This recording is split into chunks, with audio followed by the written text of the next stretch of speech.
رات خاصی بیت گئی تھی۔ میں ایک شادی کی تقریب سے لوٹ رہا تھا۔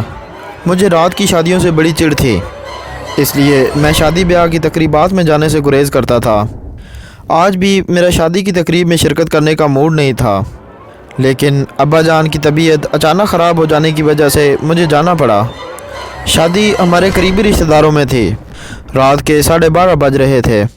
میں سائیکل کے پیڈل پر تیز تیز پاؤں مار رہا تھا۔ ہمارے گھر سے ذرا پہلے راستے میں قبرستان آتا تھا۔ قبرستان آتے ہی مجھے خوف آنے لگا تھا۔ بچپن ہی سے نہ جانے کیوں مجھے قبرستان کے قریب سے گزرنے پر خوف طاری ہو جاتا تھا۔ مجھے ایسا محسوس ہوتا تھا کہ اندھیرے میں کوئی آسیب مجھے گھور گھور کر دیکھ رہا ہے۔ میں تیزی سے دوڑ لگا کر قبرستان سے دور ہوتا چلا جاتا تھا۔ بچپن کا خوف آج بھی مجھ پر غالب تھا۔ میں 18 سال کا ہو چکا تھا۔ مجبوری یہ تھی، گھر جانے کے لیے راستہ یہی تھا، اس کا متبادل کوئی اور راستہ نہیں تھا۔ میرے دوست بھی میری اس بزدلی پر واقف تھے اور اس معاملے میں میرا مذاق بھی اڑاتے تھے۔ میں خاموشی سے ان کا مذاق برداشت کر جاتا، لیکن اپنے خوف پر کبھی قابو نہیں پا سکا۔ گورکنوں کے چھوٹے چھوٹے بچے اکثر رات کے وقت قبرستان میں ایسے گھومتے پھرتے رہتے تھے جیسے وہ قبرستان میں نہیں کسی پارک میں گھوم رہے ہوں۔ قبرستان کے آتے ہی میرے ذہن پر خوف طاری ہو گیا۔ سائیکل چلاتے ہوئے میں نے ایک نظر قبرستان پر ڈالی۔ قبرستان میں کسی بزرگ کا مزار بنا ہوا تھا، جہاں ایک بلب روشن تھا۔ بلب کی روشنی میں قریب کی چیزیں صاف دکھائی دے رہی تھیں۔ مزار سے چند قدم دور نصیر کھڑا دکھائی دیا۔ نصیر کو دیکھ کر مجھے ایک جھٹکا سا لگا کہ وہ اس قبرستان میں کیا کر رہا ہے، حالانکہ اس کا گھر قبرستان سے بہت دور تھا۔ ایک لمحے کے لیے میرا خوف جاتا رہا اور میں ایک درخت کے پاس سائیکل کھڑی کر کے اس کی جانب لپکا۔ نصیر، میں نے زور سے آواز لگائی۔ سناٹے میں میری آواز بہت تیز گونجی تھی۔ میرا خیال تھا کہ وہ میری آواز سن کر میری طرف لپکے گا، لیکن اس نے مخالف سمت میں دوڑ لگا دی۔ میں بھی تیزی سے اس کی طرف لپکا۔ مجھے قبروں کو پھلانگتا دیکھ کر وہ بھی اور تیز ہو گیا تھا۔ پھر اچانک وہ غائب ہو گیا۔ میں نے اسے بہت تلاش کیا، لیکن اس کا کچھ پتہ نہیں چلا کہ وہ کدھر گیا۔ اسے یوں غائب ہوتا دیکھ کر مجھ پر خوف طاری ہو گیا۔ سمجھ میں نہیں آ رہا تھا کہ نصیر کو زمین نکل گئی یا آسمان کھا گیا۔ وہ قبرستان سے کیسے غائب ہو گیا؟ میرے بدن سے پسینے پھوٹ پڑے۔ میرے علاوہ اس وقت قبرستان میں کوئی نہیں تھا، اس لیے زیادہ خوف طاری تھا۔ مجھے ایسا محسوس ہو رہا تھا کہ کوئی نظر نہ آنے والی مخلوق میری بے بسی پر دانت نکالے کہکا لگا رہی ہے۔ اچانک جیسے میرے بدن میں طاقت سی بھر گئی۔ میں تیزی سے قبروں کو پھلانگتا ہوا دوڑ پڑا اور سائیکل کے پاس پہنچ کر میرا بھاگنا بند ہو گیا۔ سائیکل پر بیٹھتے ہی میں نے پیڈل بدحواسی کے اعلیٰ میں مارنا شروع کر دیے اور چند لمحوں میں ہی قبرستان سے دور نکل گیا اور گھر آ کر ہی دم لیا۔ رات میں کئی بار میری آنکھ کھلی اور میں ہڑبڑا کر اٹھ بیٹھا، لیکن آنکھ کھلنے پر احساس ہوتا کہ چند لمحوں پہلے میں نے ڈرا دینے والا منظر دیکھا تھا۔ وہ خواب تھا۔ اس بات سے دل کو سکون ملتا اور میں دوبارہ سو جاتا۔ خواب میں مجھے جو منظر نظر آ رہا تھا وہ کچھ یوں تھا کہ میں قبرستان میں جا رہا ہوں اور اچانک میرے سامنے نصیر آ جاتا ہے۔ میں ابھی اس سے بات کرنے ہی والا تھا کہ کوئی سیاہ لباس میں ملبوس مخلوق اچانک وارد ہوتی ہے اور نصیر کو اٹھا کر لے جاتی ہے۔ میں چیخنا چاہتا ہوں، لیکن میری چیخ حلق میں پھنس کر رہ جاتی ہے اور بے اختیار میری آنکھ کھل جاتی ہے۔ صبح کالج میں میری ملاقات نصیر سے ہونے پر میں نے قبرستان میں اس کی موجودگی اور غائب ہونے سے متعلق بات پوچھی تو وہ ہنس کر میری طرف دیکھنے لگا۔ میں رات میں قبرستان جا کر کیا کروں گا؟ تمہیں ضرور وہم ہوا ہے۔ مجھے وہم نہیں ہوا۔ میں نے اپنی آنکھوں سے تمہیں قبرستان میں دیکھا تھا اور میں نے جب تمہارے پیچھے بھاگنے شروع کیا تو تم غائب ہو گئے، میں نے اسے بتایا۔ میرا تمہیں ایک قیمتی اور مفید مشورہ ہے کہ آئندہ کبھی قبرستان کے اندر اس طرح مت چلے جانا۔ قبرستان میں آسیب ہوتا ہے جو رات میں لوگوں کو تنگ کرتا ہے۔ وہ انسان کے دوستوں اور رشتہ داروں کے روپ میں نظر آتا ہے۔ اس کے پاس جانے والے شخص پر وہ آسیب حملہ کر دیتا ہے اور ہاں، ان کے جسم میں داخل ہو کر اس کے گھر والوں اور اس کو پریشانی میں مبتلا کر دیتا ہے، نصیر نے کہا۔ ہاں، نصیر سچ کہہ رہا ہے، فرحان بیچ میں بول پڑا۔ ہمارے پڑوسی مرزا ندیم کی لڑکی پر آسیب آ گیا تھا۔ آسیب کے باعث اس نے گھر میں توڑ پھوڑ مچا دی تھی۔ कभी किसी को उठाकर दीवार पर दे मारती थी। सब घर वाले परेशान हो गए थे कि इतनी कमज़ोर और नाजुक लड़की में इतनी ताकत कहाँ से आ गई है, जो वो इतनी ताकतवर हो गई है कि अपने से भारी भारी सामान और इंसानों को इस तरह फेंक रही है जैसे कोई खिलौना फेंक रही हो। मुमकिन है ऐसा हो, मैंने कहा। मैं उनसे उस वक़्त कह भी क्या सकता था। नसीर को मैंने खासे फासले से देखा था। ये भी हो सकता था कि मेरा वहम हो, वहाँ कोई और भी हो। नसीर को रात के 11:30 बजे कब्रिस्तान में क्या काम हो सकता था। इस वाक़े को गुज़रे 2 माह हो चुके थे और मैं भी इस वाक़े को भूलता जा रहा था। उस दिन से मैं महसूस कर रहा था कि नसीर की सेहत पहले जैसी नहीं रही थी। वह सूखता जा रहा था। उसकी आंखों के गिर्द हल्के पड़ते जा रहे थे। उसके जिस्म से गोश्त कम और हड्डियों का उभार ज़्यादा दिखाई देने लगा था। मुझे उसकी सेहत गिरने पर सख्त तशवीश थी। मैंने कई बार उसको मशवरा दिया था कि वो किसी अच्छे डॉक्टर को दिखाए। वो मेरी बात को हंस कर टाल कर हाँ हूँ करके रह जाता था। एक रात मैं साइकिल पर कब्रिस्तान के करीब से गुज़र रहा था। मैं रात में घर से बाहर ज़्यादा देर नहीं रहता। उस दिन इत्तेफाक ही है कि मैं अपने दोस्त ग़ुलाम मोइनुद्दीन के घर गया था। उसके घर वाले किसी शादी की तकरीब में गए हुए थे।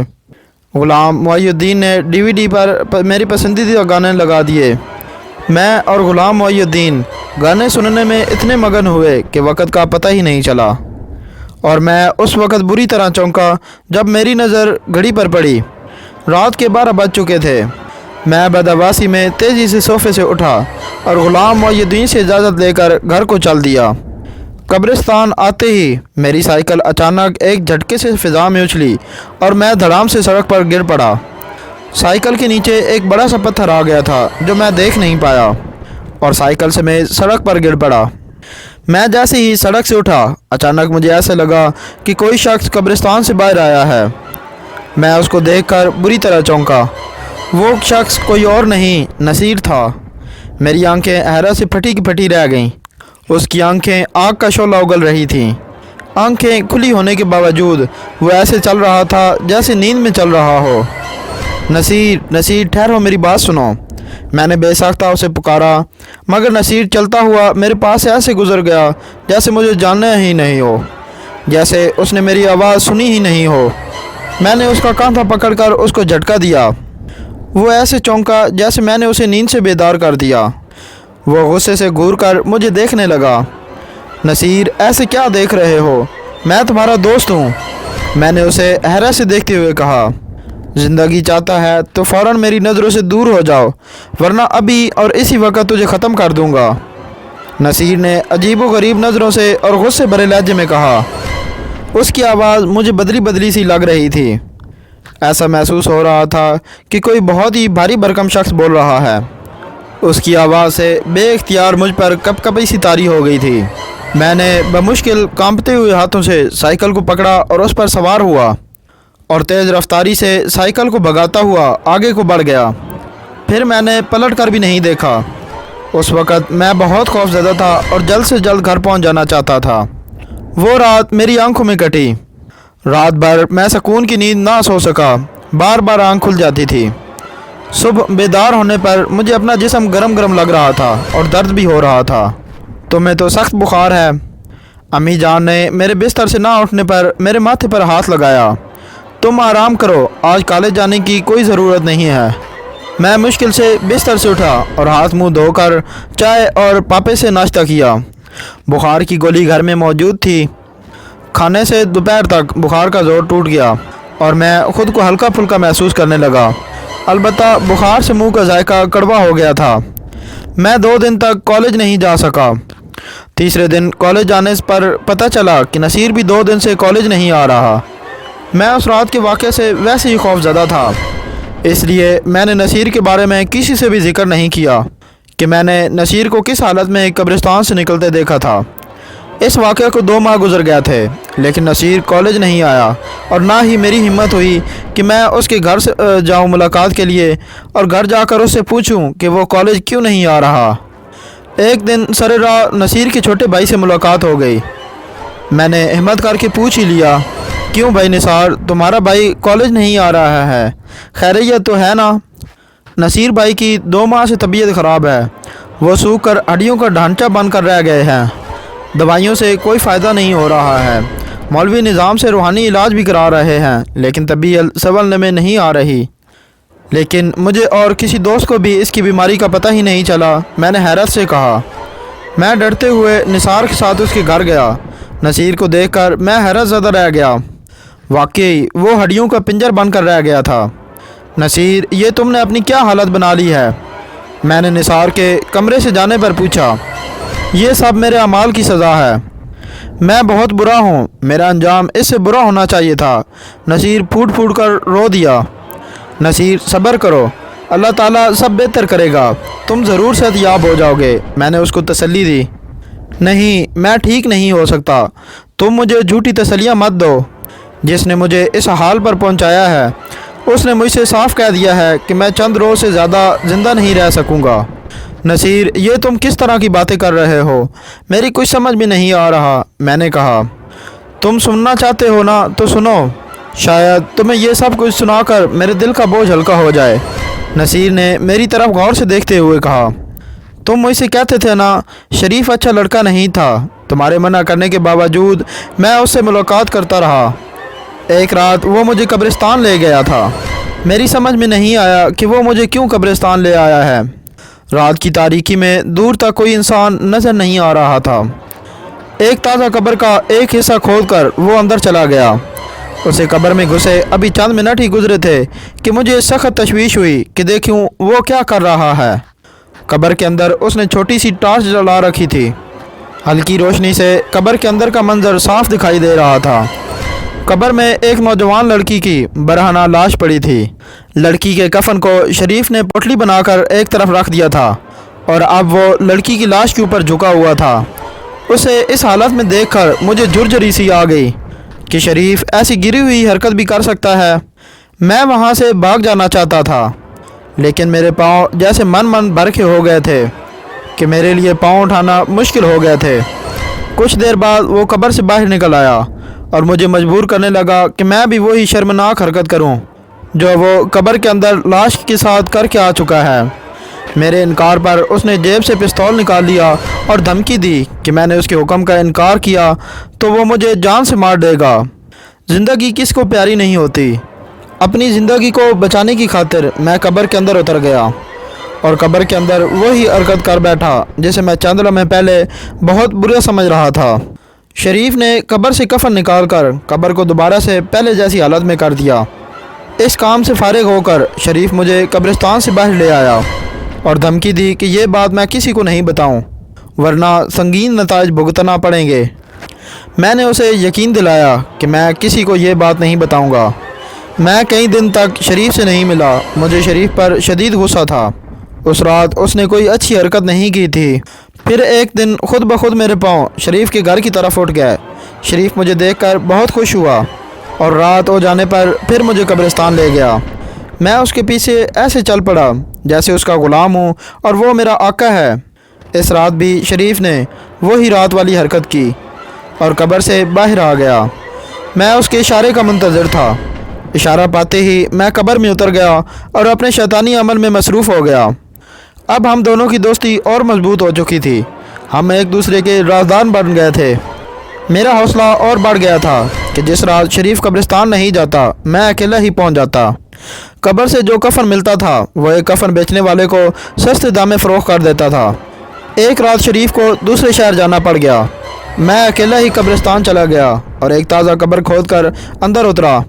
औरत का कफन उतार कर मैं जैसे ही उसकी जानिब बढ़ा, अचानक उसकी आंख खुल गई और उसके मुंह से लंबे लंबे दांत बाहर निकल आए। मैं घबरा कर बाहर निकलने लगा लेकिन उस औरत ने मेरा पाँव अंदर खींच लिया। मैंने बहुत कोशिश की कब्र से बाहर निकल जाऊं, लेकिन उस औरत ने मुझे इतनी सख्ती से पकड़ लिया कि मैं ख़ुद को छुड़ा ना सका और बेबस होकर रह गया। जाता कहाँ है शैतान? वो औरत कह लगा कर बोली। मुझे माफ़ कर दो। मैंने इल्तिजा की। मैं तुझे नहीं छोड़ सकती, तू मेरी हद में आ गया है। तेरी जान तो अब मर कर ही छूट सकती है। वो बोली, खुदा के लिए मुझे जाने दो, मैं फिर कभी इधर का रुख नहीं करूँगा। ऐसा किसी सूरत में मुमकिन नहीं है। तेरे दादा का नाम वकील अहमद ही है ना? हाँ हाँ, लेकिन तुम उन्हें कैसे जानती हो? मैंने चौंक कर पूछा। ये बहुत पुराना किस्सा है। मैं तेरे दादा के घर नौकरी करती थी। एक दिन घर वाले कहीं गए हुए थे। तेरे दादा और उनके चंद दोस्त घर में शराब में धुत बैठे थे। वो मुझे घर में दाखिल होता देखकर तेरे दादा मुझ पर भेड़ियों की तरह टूट पड़े और तेरा दादा मुझे नोचता और खसोंडता रहा। मेरी सांस उखड़ने लगी तो उसे होश आया, लेकिन उस वक़्त तक देर हो गई थी। मरते मरते मैंने दिल में अहद किया था कि जब तक वकील अहमद और उसके घर के फ़र्द से अपना इंतकाम ना ले लूँ, उस वक़्त तक मेरी रूह को करार नहीं आएगा। तू जब कब्र में उतरा था, मेरी रूह खुश हो गई थी कि मेरी मुराद बर आने वाली है। वो औरत बोली, लेकिन ये कब्र ताज़ा है, फिर तुम इसमें कैसे आ गई? मैंने डरते डरते पूछा। रूहों के लिए कोई काम मुश्किल नहीं होता। ये कब्र बहुत पुरानी है, सिर्फ़ तेरी नज़र का धोखा था। मेरे जिस्म पर जो कफन था वो भी तेरी नज़र का धोखा था। ये कहते हुए उसने मुझे अपनी बाहों में दबोच लिया। मैं बेबस परिंदे की तरह फड़फड़ा कर रह गया। फिर मुझे कुछ होश नहीं रहा। होश आने पर मैं उस कब्र में अकेला पड़ा था। औरत गायब थी। मैं कब्र से निकलकर तेज़ी से घर भागा। दूसरी रात न चाहते हुए भी मेरे कदम खुद ब खुद कब्रिस्तान की तरफ उठने लगे और कब्रिस्तान पहुंचकर मैं कब्र के अंदर उतर गया। कब्र में वो औरत मौजूद थी। उसने मुझे अपनी बाहों में समेट लिया और मैं बेहोश हो गया। होश आने पर दोबारा घर आ गया। ये सिलसिला रोज़ होने लगा। मैं अब जिस्मानी तौर पर कमज़ोरी महसूस करने लगा था। आहिस्ता आहिस्ता मैं हड्डियों का पिंजर बन कर रह गया। तुम ये बात अपने वालिद को ना सही किसी दोस्त को बता सकते थे ताकि इसका बर वक्त इलाज हो जाता। मैंने कहा, मैं अपना जुर्म और ये बात बताना चाहता था, लेकिन मैं जब भी ये बात किसी को बताना चाहता था तो दिखाई ना देने वाले हाथ मेरे गले को दबाना शुरू कर देते थे। मेरी सांस रुकना शुरू हो जाती थी। मेरे खामोश हो जाने पर गले पर हाथ का दबाव कम हो जाता। फिर मैंने बेहतर यही जाना कि ये राज किसी को ना बताऊं और ख़ुद को हालात के धाड़े पर छोड़ दूं। नसीर ने बताया, क्या वो औरत दुरुस्त कह रही थी? तुम्हारे दादा जान ने ऐसी कोई हरकत की थी? मैंने पूछा। हाँ, मेरे दादा जान के बारे में मशहूर है कि वो बहुत अयाश थे। न जाने कितनी औरतें उनके हवस का शिकार होकर कब्रिस्तान की जीनत बन चुकी थीं। पैसा उनके पास बहुत था। पुलिस रिश्वत लेकर केस को दूसरा रंग देकर दबा देती थी। तुम हैरान हो रहे हो कि मैंने तुम्हें पूरी तफसील बता दी और मेरे गले को वो हाथ नहीं दबा रहा। नसीर ने कहा, हाँ, मैं अभी तुमसे यही कहने वाला था। मैंने कहा, मैं इस कदर कमज़ोर हो चुका हूँ कि खुद से चल भी नहीं सकता। मुझे कोई पकड़ कर उठाता है तो उठ पाता हूँ। वो कब्र वाली औरत खुद यहाँ आती रहती है, लेकिन किसी को नज़र नहीं आती। 2 दिन पहले ही उस औरत ने मुझे बताया था कि तेरा दोस्त उमैर तेरे पास आएगा। तू उसे अपना राज बता देना ताकि दुनिया वालों को पता चल सके कि बशीरा ने अपना इंतकाम ले लिया। नसीर आमते हुए कहा। ऐसा महसूस हो रहा था कि जैसे नसीर बहुत तवील सफ़र करके आया हो और थकन से हाँप रहा हो। नसीर, तुम हिम्मत ना हारो, इंशाल्लाह तुम ज़रूर सेहतयाब हो जाओगे। मैंने उसे दिलासा दिया। उमैर, तुम मुझे झूठे दिलासे मत दो। जो मौलवी साहब मुझ पर दम करने आते हैं वो कह रहे थे कि मेरे घर वालों ने रूहानी इलाज कराने में बहुत देर कर दी है। वो कोशिश कर रहे हैं, लेकिन तबीयत बेहतर होने की उम्मीद नज़र नहीं आ रही है। वो औरत भी कह रही है कि मैं 1 हफ़्ते से ज़्यादा जी ना सकूँगा। ये कहते हुए नसीर की आंखों से आंसू बहना शुरू हो गए। मैंने रुमाल से उसके आंसू पूंछे और उसे हौसला और दिलासा देकर चला आया। मैं उसके अलावा और कर भी क्या सकता था।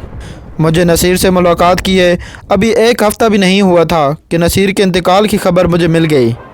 बशीरा ने अपना इंतकाम ले लिया था। बकौल बशीरा के ऐसे इंतकाम लेने पर उसकी रूह को चैन आ जाएगा। मुमकिन है ऐसा हो जाए। ऐसा होने पर नसीर के ख़ानदान के लोग अब महफूज हो जाएंगे। अगर बशीरा की रूह को चैन ना आया तो इस ख़ानदान के मज़ीद लोग बशीरा के इंतकाम की भेंट चढ़ सकते हैं।